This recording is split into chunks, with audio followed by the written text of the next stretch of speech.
लोकसभा चुनाव 2024 से पहले कांग्रेस और समाजवादी पार्टी ने 2017 में मिलकर चुनाव लड़ा था, लेकिन नतीजे वैसे नहीं रहे जिसकी उम्मीद थी। जिसके बाद दोनों दलों ने अलग अलग राह पकड़ ली और इसी तरह साल 2019 में बरसों की दुश्मनी को भूलकर बहुजन समाज पार्टी और समाजवादी पार्टी ने एक साथ गठबंधन किया, लेकिन नतीजों के बाद ये गठबंधन भी टूटकर बिखर गया। दोनों के बीच आज भी नाराजगी कम नहीं हो पाई है।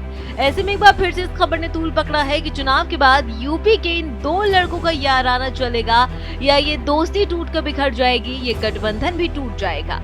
मालूम हो कि लोकसभा चुनाव से पहले जहां इंडिया गठबंधन में कई तरह के बयानबाजी का दौर देखने को मिल रहा था, चुनाव आते आते वो खत्म हुआ और सभी दल एक साथ मिलकर मजबूती से चुनाव लड़ते दिखाई दिए। जिसके बाद दूसरे चरण के बाद से ही चुनाव की तस्वीर बदलने लगी और अब जब चुनाव अपने आखिरी चरण की ओर बढ़ गया है तो सभी के मन में एक सवाल घूम रहा है कि क्या चुनाव के बाद भी ये सभी दल एकजुट होकर रह पाएंगे या चुनाव होते ही बिखरने लगेंगे।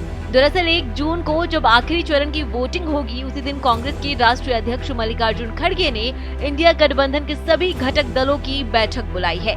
इस बैठक में सभी प्रमुख गठबंधन के नेताओं को आमंत्रित किया गया है। सामने आया है कि ये बैठक लोकसभा चुनावों पर चर्चा और समीक्षा के लिए बुलाई गई है।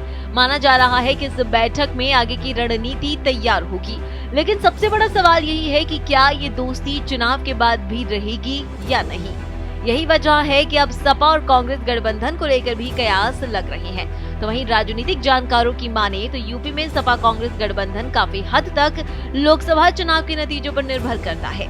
अगर चुनाव के नतीजे बेहतर आते हैं तो ये याराना आगे भी जारी रह सकता है। इसकी एक वजह ये भी है कि कांग्रेस और सपा का वोट बैंक भी आपस में टकराता नहीं है।